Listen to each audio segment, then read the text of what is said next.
Greetings viewers and welcome back to my channel where gaming and anime is my specialty. And for today's video we will have another installment to the Bizarre Battle Matchup series.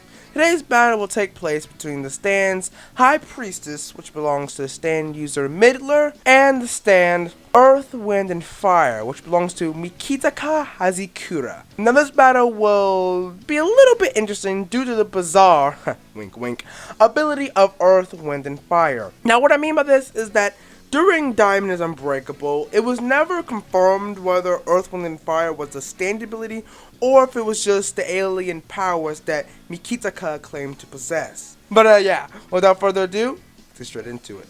So first off, let's start with High Priestess. Now, High Priestess possesses the ability to shapeshift itself into any type of inorganic matter, such as metal, glass, or plastic. The transformation is convincing enough that cautious examination or even trying to touch the said object will fool anyone.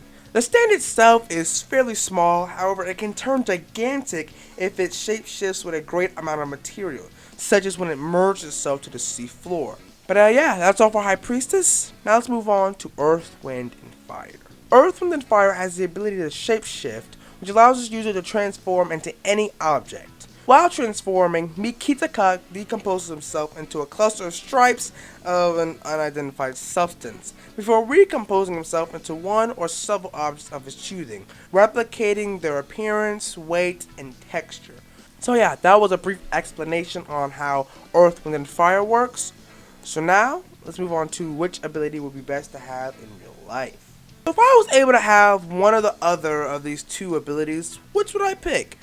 Well, in my opinion, Earth, Wind, and Fire is a really cool ability and all, but the simple fact that we don't have knowledge on whether it's a stand ability or alien ability makes me want to choose High Priestess.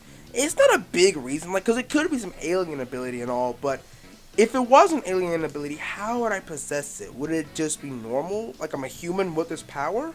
Or do I become an alien in return?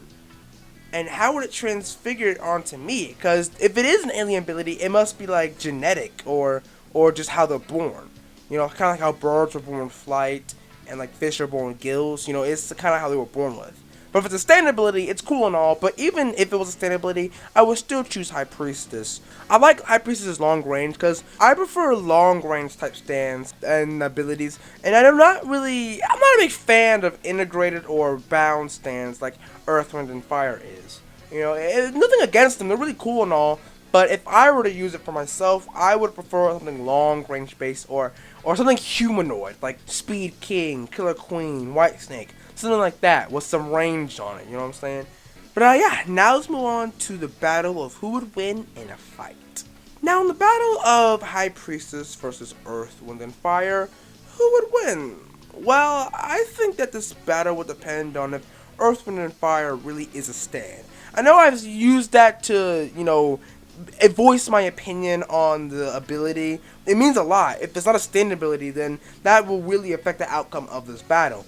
Because High Priestess is a long-range stand, and Earth, Wind, and Fire is not. So if Earth, Wind, and Fire is not a stand ability, it would have no way of harming High Priestess, and the only way Mikitaka could win the battle is if he made direct contact with Midler, which would be hard to do considering the fact that he would be busy fighting High Priestess.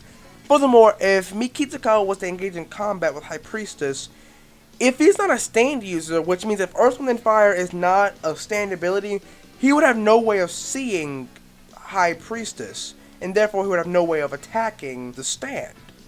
But yeah, that's all for this video. The battle of Earth, Wind, and Fire and High Priestess. I believe High Priestess would be victorious. And yeah, that's all for the battle. If you enjoyed this video, make sure to leave a like, subscribe, all that jazz. And I'll see you guys in my next video. Peace.